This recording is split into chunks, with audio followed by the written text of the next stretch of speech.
Rencana penggunaan dana sebesar 156 miliar itu sebagian besar atau lebih tepatnya sekitar 88% itu akan kami gunakan untuk, menambah luasan cadangan lahan atau land bank. Karena bisnis kita ini developer properti, khususnya di sektor pergudangan.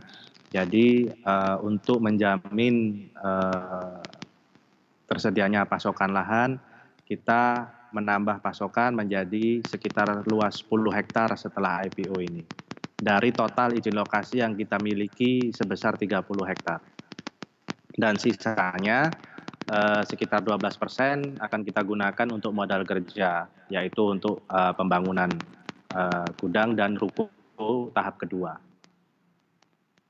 Baik, ini menarik Pak Felix karena kita melihat ada 88% untuk menambah land bank yang tentunya sesuai dengan lini bisnis Anda di bidang pergudangan. Seperti apa sebenarnya bisnis pergudangan saat ini terutama ketika wabah COVID-19 ini menyerang?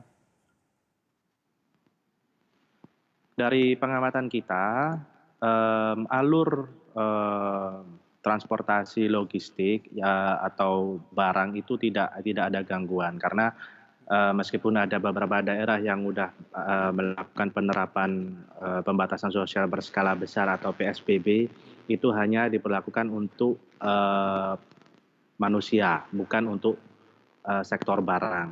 Dan kita memang sampai saat ini masih menerima permintaan yang cukup tinggi dari para konsumen kami, baik dari inquiry-inquiry yang ingin membeli ataupun sekedar menyewa gudang kami.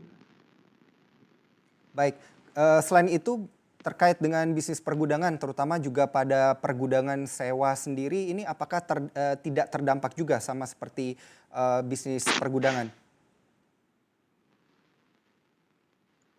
Selama ini yang kita terima kita tidak melihat adanya dampak negatif yang cukup signifikan.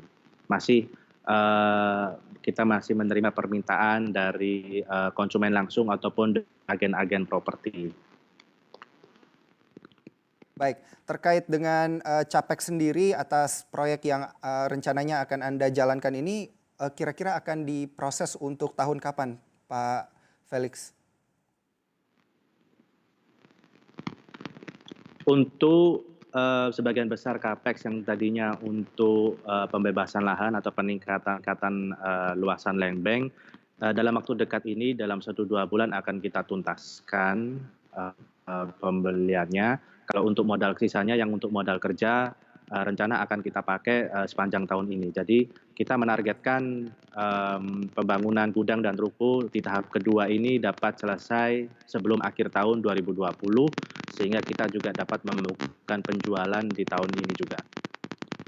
Baik, berarti apakah semuanya ini masih on track sesuai dengan yang direncanakan oleh perseroan sebelumnya atau sebenarnya ada rencana yang sudah direvisi sebelumnya, Pak Felix?